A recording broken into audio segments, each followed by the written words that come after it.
నూతన సంవత్సరంలో మనం ఆన్‌లైన్‌లో ఇదే ఈరోజు జాయిన్ అవుతున్నాం గాబట్టి, దేవుని బిడ్డలకి ప్రతి దినం కూడా నూతన దినమే, నూతన జీవితమే. మనం ఆ రీతిగా ముందుకు సాగుదాం. దేవుని యొక్క వాక్యాన్ని మనం ధ్యానం చేద్దాం. మత్తయి సువార్త 7వ అధ్యాయము 7వ వచనం నుంచి కొన్ని భాగాలు.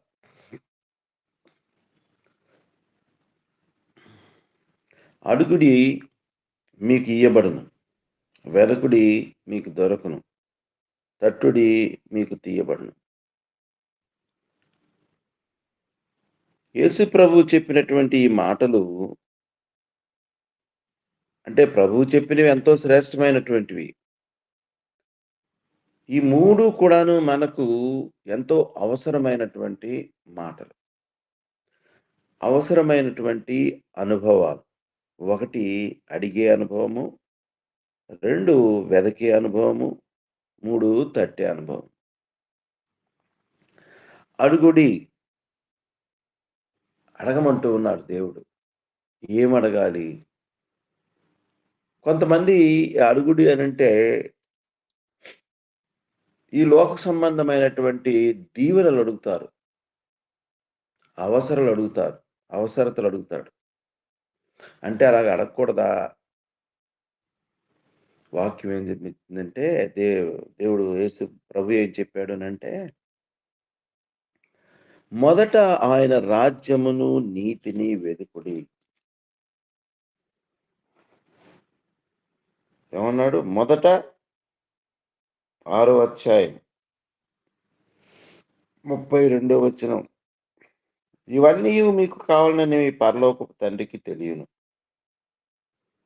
కాబట్టి మీరు ఆయన రాజ్యమును, నీతిని మొదట వెతుకుడి. First priority search his kingdom, his righteousness. అప్పుడు అవన్నీయు మీకు అనుగ్రహింపబడును.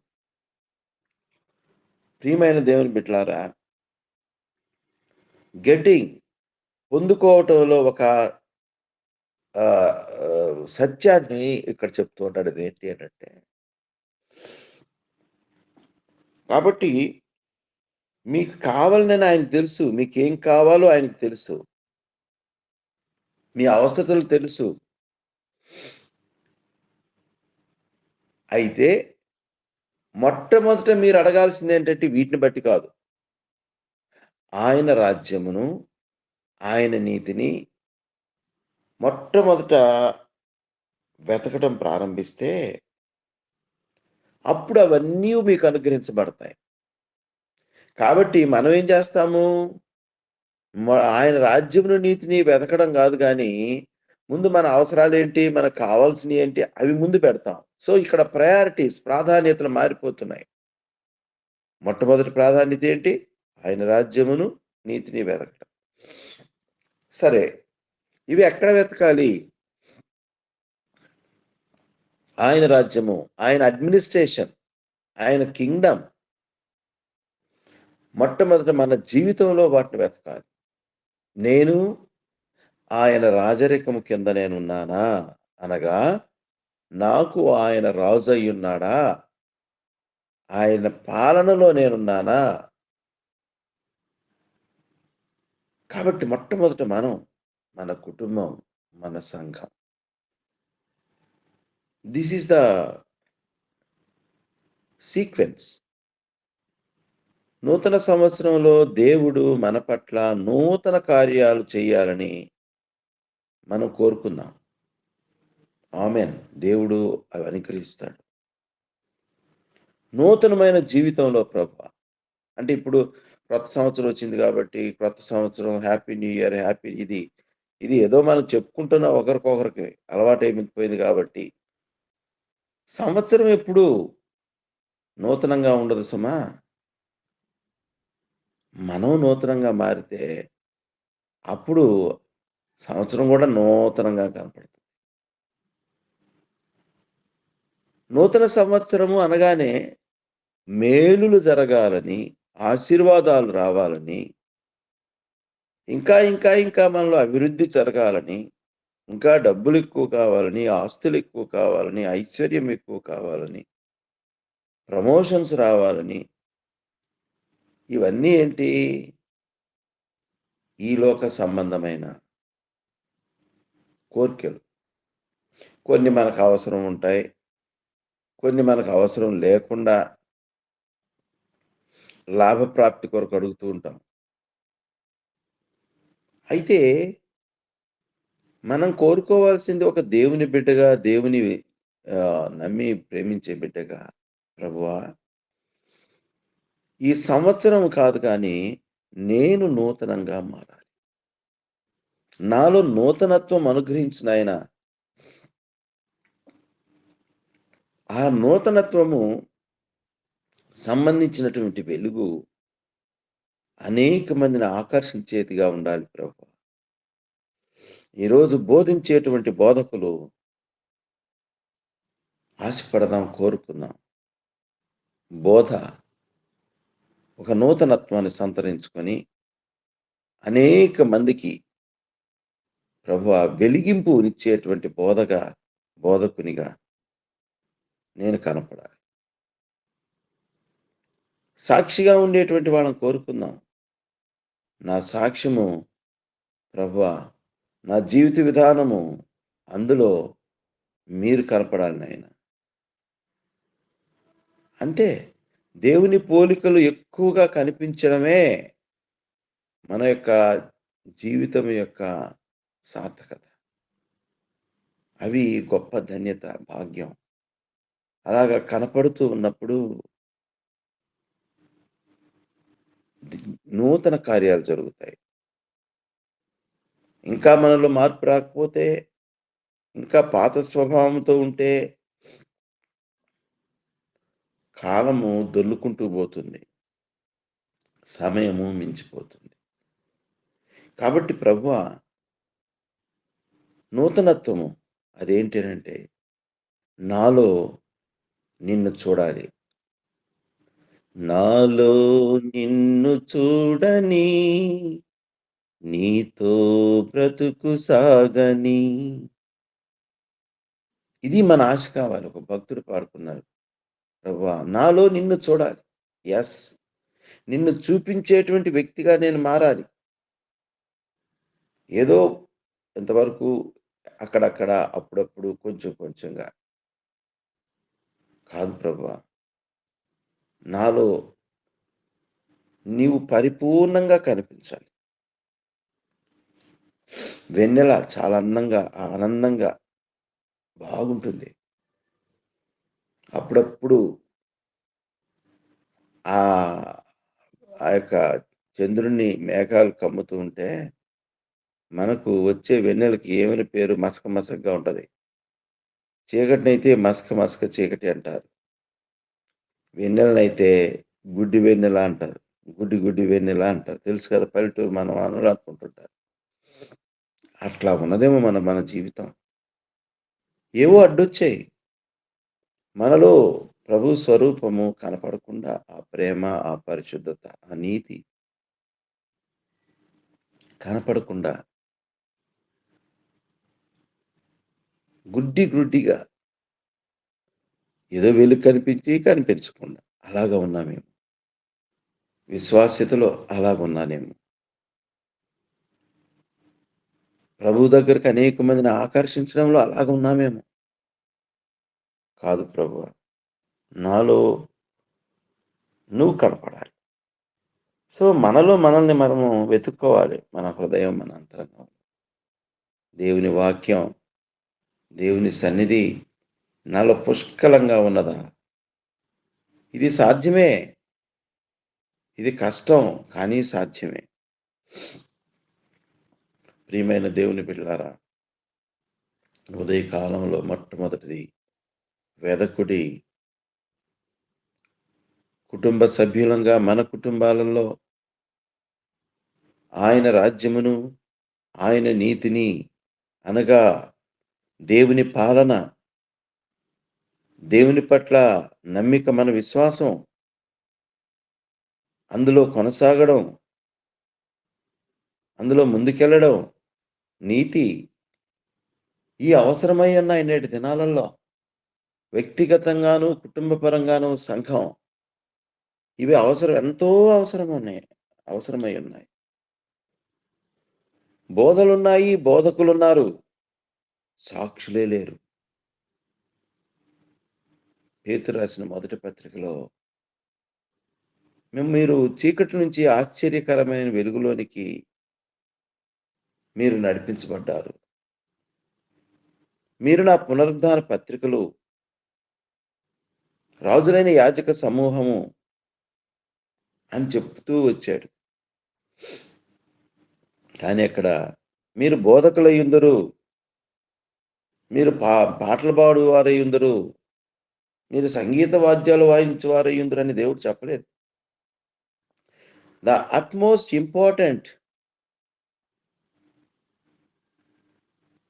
థింగ్ ఏంటి అనంటే, you are my magazine of resurrection. పునరుద్ధాన పత్రిక. ఒక పత్రికను చదివినప్పుడు అందులో మెసేజ్ ఏంటి అంటే పునరుద్ధానము. పాపమునకు చనిపోయి పరిశుద్ధత కొరకు జీవించుట. లోకమునకు చనిపోయి దేవుని కొరకు జీవించుట. That is the message. లోపాలకు చనిపోయి ఇప్పుడు మెరిట్స్ కొరతో జీవించుట. ఒకప్పుడు మనం ఏంటో ముగిసిపోవాలి. ఇప్పుడు నూతనత్వం. అది పునరుద్ధాన పత్రిక. రెండవదిగా పత్రిక ఎంతమంది చేతులు మారినా it gives the same message. అది ఎక్కడ వేసినా it gives the same message. మనం ఆ పత్రిక చర్చిలో ఒక మెసేజీ, ఒక రకమైన అక్షరాలు. స్త్రీల దగ్గరకు పోతే ఇంకొక రకంగా, పురుషుల దగ్గరకు పోతే ఇంకొక రకంగా, బయటకు పోతే ఇంకొక రకంగా, ఆఫీసుకు పోతే ఇంకొక రకంగా. అక్కడ మెసేజ్ ఉండదు, కంటెంట్ ఉండదు. ఎక్కడున్నప్పటికి కూడా కంటెంట్ ఈజ్ సేమ్. ఆ వర్తమానం ఒకటే. అది శ్రేష్టమైన జీవితం. మనం మాత్రం ఇంట్లో ఒక రకంగా, సంఘంలో ఒక రకంగా, మన వాళ్ళ దగ్గర ఒక రకంగా, బయట వాళ్ళ దగ్గర ఇంకొక రకంగా. It is not the constant message. ఎందుకని ఇలాగా? చర్చిలో దేవుని బిడ్డలు, దేవుడు భయం ఉంది. నాలో ఫెయిల్యూర్ కనపడతాదేమో భయం ఉంది. కానీ బయటికెళ్తే ఇంట్లో మన ఇష్టం, మన ఇష్టారాజ్యం. దేవుడు చూస్తున్నాడు అనేది మనం ఎప్పుడు గుర్తుపెట్టుకుంటే, దేవుడు వింటున్నాడు అనేది ఎప్పుడు గుర్తుపెట్టుకుంటే, ప్రియమైన దేవుని బిడ్డలారా, మన జీవితాలే మారిపోతాయి. కనుక ఇక్కడ మనకు కావాల్సింది ఏంటినంటే, మన అర్హత. అడగడంలో మన అర్హత.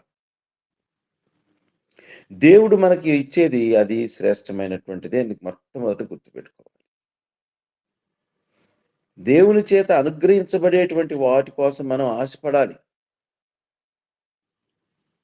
అది నూలు పోగైనా సరే. లోకం అనుగ్రహించేదానికి మనం ఎదురు చూడకూడదు. అది బంగారు పోగైనా సరే. అబ్రహాం అన్నాడు.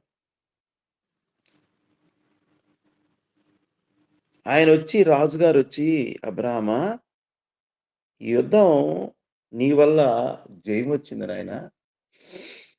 కాబట్టి మనుషులు నాకిచ్చేసేయి పంపకాలు. మనుషులు నాకిచ్చేసేయి. ఆస్తి నువ్వు తీసుకో. అబ్రహాం ఒక్క మాట అన్నాడు. రాజా, అయ్యా, నేను నీ ద్వారా ఆశీర్వదించబడ్డాను అనే పేరు నాకు అక్కర్లేదు. అలాగా పిలువబడటానికి నాకు ఇష్టం లేదు. కనుక నూలిపోగైనా నేను తీసుకోను. మనమైతే భలే ప్యాకేజొచ్చిందిరా బాబు! కష్టపడ్డందుకు. వెంటనే దేవుడికి వందనాలు. ఒక సాక్ష్యం. దేవుడు ఇది జేశాడు. ఒక సాక్ష్యం. ఆ! ఆశీర్వాదాల సాక్ష్యాలు. ఆకర్షణీయమైన సాక్ష్యాలు. ఇక గతించిపోవాలి. అరే నాయనా! నీకిస్తానంటున్నాడురా బాబు దేవుడు. నీకేం కావాలో ఆయనకు తెలుసు. బిడ్డకేం కావాలో బిడ్డకు తెలీదు. మనకు తెలుసు. బిడ్డ అడగక ముందే మన ఆలోచనలన్నీ వాళ్ళ చుట్టూ పరిగెడుతుంటాయి. ఒకప్పుడు బజారుకెళ్తే మన కొరకు ఏంటి? మంచి మంచి పండ్లు కనపడతాయి. మంచి మంచి వస్తువులు కనపడతాయి.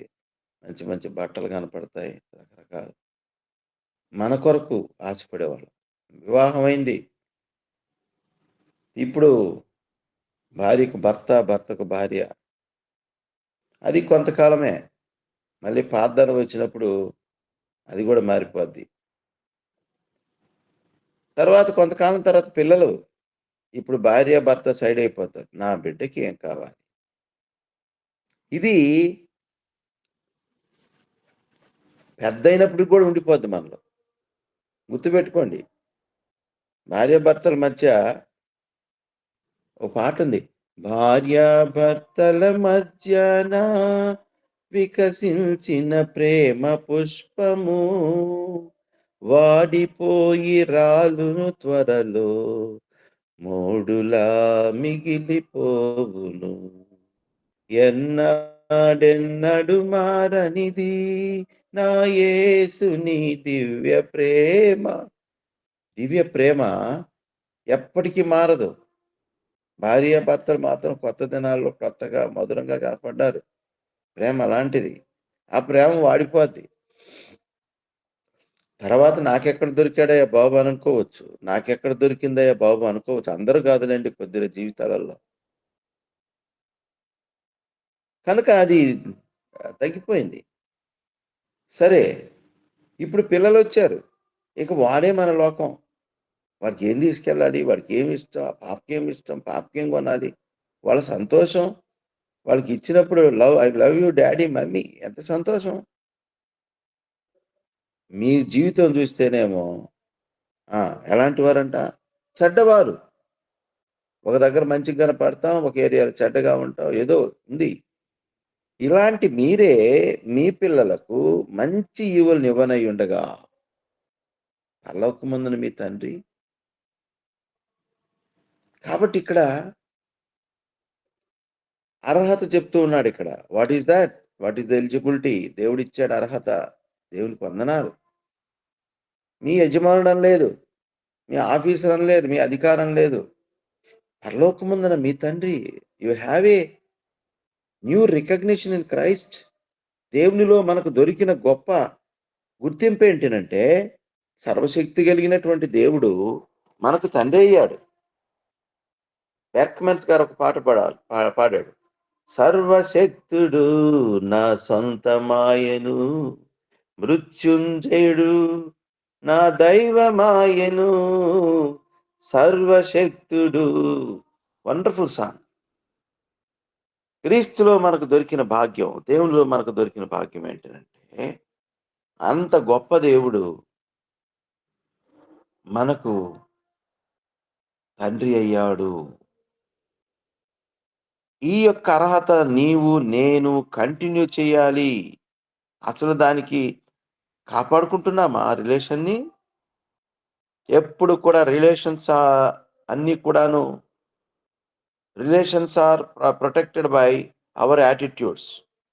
Relations must be protected by our attitudes. మన మధ్య సంబంధాలు మన యొక్క విధానాల ద్వారా అవి కాపాడబడతాయి. బ్రేక్ అవుతూ ఉంటాయి. విధానం మంచిదైతే కాపాడబడుతుంది. విధానం బాగలేకపోతే బ్రేక్ అవుతూ ఉంటాయి. దేవునితో కూడా అంతే. దేవుడు మనకిచ్చినటువంటి ఈ యొక్క సంబంధాన్ని మనం కాపాడుకునే వారంగా ఉండాలి. తండ్రి నేను తండ్రినైతే నాకు రావలసినటువంటి ఘనత ఏమాయెను? మలాకీలో అంటాడు గదా! నేను యజమానుడైతే నాకు భయపడేది ఎవరు? ఎక్కడ? దేవుడిని ఘనపరిచి, తండ్రిగా ఘనపరిచేటువంటి జీవితాలు నూతన సంవత్సరంలో. ప్రభువా! నిన్ను ఘనపరిచే వ్యక్తిగా నేనుంటాను. మేముంటాం. తండ్రిగా మిమ్మల్ని ఘనపరుస్తాం. మీకెలాంటి చెడ్డ పేరు రానివ్వం. మేము కాలేజీల్లో కొన్నిసార్లు తల్లిదండ్రులు పిలిపిస్తా ఉంటాం. కొంతమంది తల్లిదండ్రులొచ్చినప్పుడు. నేనొక తండ్రితో అన్నాను, "ఏమయ్యా! ఈ పాప ఎంత మంచి క్యారెక్టర్ అండి బాబు. తల దించితే ఎత్తదు. ఇంతవరకు చూసాం 2 ఇయర్స్ నేను. ఒకరి వైపు కన్నెత్తి చూడదు. ఎంత clean life. You are a blessed father." నేను నిజంగా చెప్పాను. చెప్పినప్పుడు ఆ తండ్రి కళ్ళల్లో నీళ్లు తిరిగాయి. అమ్మాయి చదువుల్లో ఫస్ట్. అందరి చేత మన్ననలు పొందింది. ఆఫ్‌కోర్స్ ఒక ఫ్లాష్ ఏంటంటే she is not a Christian. ఒక తల్లిని పిలిచాను నేను. ఏంటమ్మా ఈ పెంపకం? ఏంది ఇది ఇది యొక్క అసహ్యమేసింది నాకు. నేను క్రైస్తవుడినే. నువ్వు క్రైస్తవురాలివే. ఈ అమ్మాయి పేరు కూడా క్రిస్టియన్ నేమే. సస్పెండ్ చేశాను నేను. 10 డేస్ వచ్చి ఏడ్చింది. నేను సస్పెండ్ చేసింది నీ బిడ్డ మంచి కోసమే. నీ కోసం గుర్తుపెట్టుకోమ్మా. లేకపోతే ఆ అమ్మాయి నిలవదిక్కడ. ఎవరితోని లేచి ఎళ్ళిపోద్ది. A Christian girl. నిన్ను బట్టియే కదా! మిమ్మల్ని బట్టియే కదా! నా నామం ఉదయకాలంలో ప్రభువుని అవమానపరిచిన దినాలు. ప్రభువు మనకిచ్చినటువంటి ఆ తండ్రి సంబంధాన్ని కాపాడుకోలేనటువంటి దినాలు. సందర్భాలు, గర్వంతో జీవించిన సందర్భాలు. లెక్కలేని తనంతో జీవించిన సందర్భాలు. దేవునికి బాధ కలిగించినటువంటి సందర్భాలు. ఉదయకాలంలో జ్ఞాపకం చేసుకోండి. మన జ్ఞాపకాల్లోనికి రావటం లేదా? చాటించుకున్నాం ఆయన బిడ్డలమని. చెప్పుకుంటున్నాం ఆయన సేవకులమని. ప్రకటించుకుంటున్నాం మేమే నీతిమంతులమని. అయ్యో! ప్రభు కొరకు జీవించలేనటువంటి సందర్భాలు. వాక్యానుసారంగా బ్రతకలేనటువంటి పరిస్థితి. ఇదేదో టైమ్ టేబుల్ యేసుకొని క్లాసులు చెప్పిన విధంగా చెప్పామా? పరిశీలించుకోండి. ఒక బిడ్డను చూస్తే తమ్ముడా అని పిలవాలనిపిస్తది. అబ్బా! ఇలాంటి సహోదరి నాకు అక్కగానో, చెల్లిగానో ఉంటే ఎంత బాగుండు. ఇలాంటి బిడ్డ నాకు తమ్ముడయ్యుంటే ఎంత బాగుండు. అన్నయ్యుంటే ఎంత బాగుండు. మనకి అలాగనిపిస్తే పరలోకపు తండ్రికి ఇంకెంత ఆనందమో కదా! కనుక ఈ యొక్క రిలేషన్‌ని మనం కాపాడుకోవాలి. ఎలా కాపాడుకోవాలి? ఏమి నీకర్పించగలను? ఏమి లేని వాడనయ్యా. అయ్యా! ఆయన సంతోషపెట్టేవి సంపదలు మన దగ్గర ఏమీ లేవు. ఆయన అందరికంటే మించిన సంపన్నుడు. కానీ ఒక్కటి మాత్రం ఉంది ఆయనకి సంతోషం. రక్షణంపు పాత్రనేత్తి స్తోత్రమంచు పాడేదా ఎంత జాలి యేసువా. ప్రియమైన దేవుని బిడ్డలారా, రక్షణ భాగ్యం ప్రభువా, ఈ రక్షణ పాత్ర ఇదిగో పట్టుకొని చెప్తున్న ధైర్యంగా, నీవే నా దేవుడు, నా తండ్రివి, నా రక్షకుడు, నా విమోచకుడు, నా విడుదలకర్తవి. ఎంత జాలి ప్రభువా. కనుక రక్షణ భాగ్యం, రక్షణ ఆనందం కాపాడుకుంటూ ముందుకు వెళ్ళాలి. కనుక మనల్ని మనం పరిశీలన చేసుకుందాం. ఆ ఎలిజిబిలిటీలోనికి వద్దాం. ఒక బెస్ట్ ఎగ్జాంపుల్ ఉదయకాలంలో అన్నా జీవితాన్ని చూసినప్పుడు ఆమె గర్భం మూయబడింది. ఎవరు మూసారు? దేవుడే మూసాడు. ఎందుకు మూసాడు? దేవుడు హన్నాకి ఒక బిడ్డ గావాలి.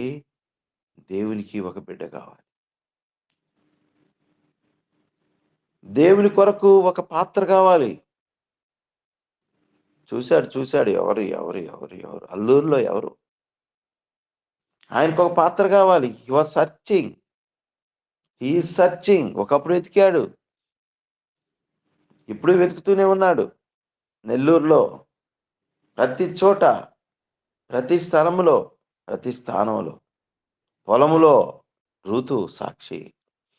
పొలంలో దొరికిందాయనకి. వెతికాడు. ఆయన కూడా వెతుకుతున్నాడు. దేవునికి దొరికే వాళ్ళంగా మనం ఉండాలి సుమా. బోయజు యేసుప్రభుకి సాదృశ్యం, దేవునికి సాదృశ్యం పోలిక. ఎవరు ఈ చిన్నది? అయ్యా! మోయాబు దేశస్తురాలు. పనికిమాలిన దేశం, పనికిమాలిన ప్రజలని అనుకుంటున్నాం గదా! అక్కడి నుంచి వచ్చింది. కానీ ఆమె జీవితం ప్రత్యేకం. ఆమె విధేయత, ఆమె అణకువ, కష్టపడే మనస్తత్వము, sincerity, purity, everything is remarkable. ఆకర్షించింది ఆ సాక్ష్యం బోయజ్‌ని. బోయజ్ పిలిచాడు. అమ్మా ఎవరు నీవు? యెస్. నీ సాక్ష్యం నేను విన్నాను. చిన్నలనేమి పెద్దలనేని ఎవరిని అనుసరించక, నిన్ను నీవు కాపాడుకుంటూ, నీ సాక్ష్యం గొప్పదమ్మా. అరేయ్! అందరు ఇట్రండ్రా పనోళ్ళారా. ఆమె జోలికి ఎవ్వరు పోవద్దు. ఫస్ట్ ప్రొటెక్షన్ కాపుదల. ఆయన కాపరిగా మనకున్నాడు. ఆ పనిని దీవించబోతున్నాడాయన. ఎలాగా? జారిపోయే వెన్నులు కాదు. ఆమె ఏరుకొనున్నట్లు, ఆమె సమృద్ధిని పొందునట్లు, త్వరగా ఆమె రాబడి పెరుగునట్లు పిడికిళ్ళు వదిలిపెట్టి వెళ్ళండి. రూతు అడిగిందా? ప్రభువా, అయ్యా బోయజు యజమానుడా, కాక పట్టిందా?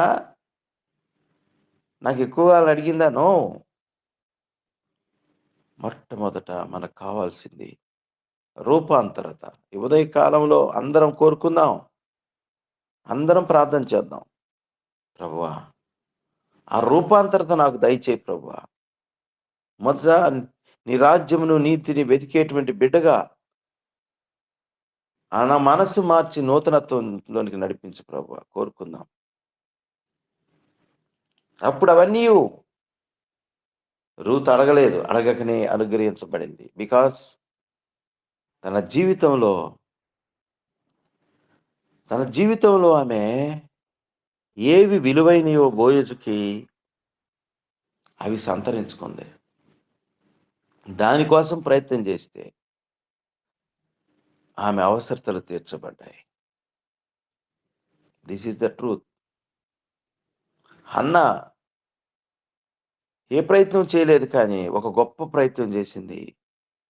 ప్రభువు సన్నిధిలో వెతికింది. ప్రభువుని అడిగింది. యోగ్యతలోనికి వచ్చి అడిగింది. ఆ యోగ్యత ఎలాగుందంటే, దగ్గరున్న ప్రవక్త కూడా అర్థం కాలే ఆమె ప్రార్థన. ఆమె మత్తురాలనుకున్నాడు.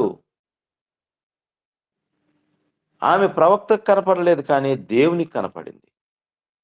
ప్రవక్తకు వినపడే ప్రార్థన చేయలేదు, కానీ దేవునికి వినపడే ప్రార్థన చేసింది.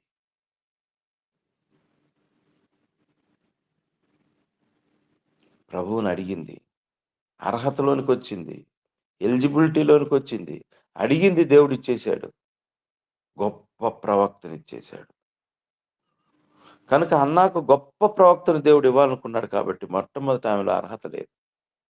ఇప్పుడు ప్రార్థనాపరురాలు, రూపాంతరత చెందింది. ఒక ప్రవక్త కూడా అర్థం చేసుకోలేనటువంటి గొప్ప ప్రార్థన చేసింది ఆమె. అర్హత అదే. ఇప్పుడు అర్హురాలైంది. ఒక ప్రవక్తను కనటానికి అర్హురాలైంది. దేవుడిచ్చేశాడు. ప్రవక్త వచ్చేసాడు. ఆ బాలుడికి ఎలాంటి లక్షణాలు? పాలు విడవంగానే ఒక మంచి నియమం తీసుకుందామె. వాడు పాలు విడిచేంత వరకు నేను మందిరానికి రాను. మనం కూడా ఎగ్గొడుతుంటాం మందిరాలకి. జ్ఞాపకం పెట్టుకొని ఎన్నిసార్లు ఎగ్గొట్టామో, ఎందుకోసం ఎగ్గొట్టామో అందరం. ఏమని ప్రార్థన చేస్తామన్నా ఇప్పుడు? కాబట్టి ఆమె ఎందుకు అనిందంటే, ఇక నేను మందిరానికి నా బిడ్డతో వచ్చి వదిలిపెడితే వాడు ఇక నాతోటి రాకూడదు. దేవునికి వాడిని ప్రతిష్ఠిస్తున్నాను. తమాషా కాదు గాని సత్యం ఏంటంటే, ఆ చిన్న బిడ్డ కూడా మందిరంలో వదిలిపెడితే అమ్మా నేను వస్తాననలే. అక్కడే తిరుగుతున్నాడు బాలుడైనటువంటి సమూయేలు, కిడ్. అది దైవికమైనటువంటి బిడ్డ, దైవికమైన మనస్సు. అలాంటి బిడ్డనివ్వటానికి దేవుడు హన్నాను సిద్ధపరిచాడు, ఎలిజిబిలిటీలోనికి తీసుకొచ్చాడు. ఈ ఉదయ కాలంలో మన లోపాలను ఎరుగుదాం. మనం ఎక్కడెక్కడ ఫెయిల్యూర్ అవుతున్నామో, ఇంకా ప్రభువుని సంతోషపెట్టలేకపోతున్నామేమో, ఇంకా ఆయన కోసం జీవించలేకపోతున్నామేమో, మనల్ని మనం పరిశీలన తీసుకుందాం. అడుగుడి మీకు ఇయ్యబడును, దేవుడు ఇస్తానంటున్నాడు. ఉదయకాలంలో ఈ యొక్క శ్రేష్టమైన మాటలు అర్థం చేసుకుందాం. అడిగేటువంటి వారంగా మాత్రమే కాదు కానీ పొందుకునేటువంటి యోగ్యులంగా మనం మారుదాం. దేవుడు అలాగా మనల్ని దీవించి సిద్ధపరచును గాక. ఆమేన్. మహాకనికరము కలిగిన మా తండ్రి, మహోన్నతుడా, మీ ఘనమైన నామను బట్టి మీకు వందనాలు, స్తుతులు, స్తోత్రాన్ని చెల్లిస్తున్నాం. దేవా, ఈ ఉదయ కాల సమయంలో మీ దాసులను మరుగుపరిచి నాయన ఈ గూగుల్ మీట్ ద్వారా మీరు మాతో మాట్లాడిన మీ శ్రేష్టమైన మీ వాక్కులను బట్టి మీకు వందనాలు, స్తుతులు, స్తోత్రాన్ని చెల్లిస్తున్నాం. దేవా, మా ఆధ్యాత్మిక స్థితిలో మేము ఏ రీతిగా మీ కొరకు మేము జీవిస్తున్నాం అనేది మమ్మల్ని మేము దినదినము పరిశీలన చేసుకునే వారంగా మమ్మల్ని నడిపించుకొని బలపరచుకొని సహాయం చేయమని ప్రార్థిస్తున్నాను తండ్రి. నాయన, ఎవరు చూడకపోయినా నీవు చూస్తున్న దేవుడు, నీవు పరిశీలిస్తున్న దేవుడు. నాయన, మోయాబు దేశంలో నాయన రూతును మీరు ఎన్నుకున్న దేవుడు. నాయన, మీకు వందనాలు, స్తుతులు, స్తోత్రాన్ని చెల్లిస్తున్నాం. రూతు నాయన ప్రభా తండ్రి, మీకు నమ్మకమైన బిడగా నాయన మీకు సాక్షిగా నిలబడిన కుమార్తెగా మీ వాక్య భాగంలో మేము చూడగలిగాం. అందుని బట్టి మీకు వందనాలు, స్తుతులు, స్తోత్రాన్ని చెల్లిస్తున్నాం. అలాగే నాయన ప్రభా హన్నా నాయన ప్రభా యాజకునికి ఒక రీతిగా కనిపించింది, కానీ మీకు నాయన ప్రభా నమ్మకమైన వ్యక్తిగా, ప్రార్థించే వ్యక్తిగా, హృదయపూర్వకంగా నిన్ను వెదికిన వ్యక్తిగా మీ వాక్య భాగంలో మేము ఉన్నాం. అందుని బట్టి మీకు వందనాలు, స్తుతులు, స్తోత్రాన్ని చెల్లిస్తున్నాం. మా ఆధ్యాత్మిక స్థితిలో మేము ఆ రీతిగా ముందుకు కొనసాగిపోతూ మీ నామాన్ని వెతుకు వారముగా, మీలో జీవిస్తూ మీలో ఫలించే వారంగా మమ్మల్ని నడిపించమని, బలపరచమని, సహాయం చేయమని ప్రార్థిస్తున్నాను తండ్రి. కనికరము కలిగిన దేవా, కృప కలిగిన తండ్రి, మీ పరిశుద్ధమైన నామాన్ని బట్టి మీకు లెక్కలేని కోట్లాది స్తుతులు, స్తోత్రాలను చెల్లిస్తున్నాం.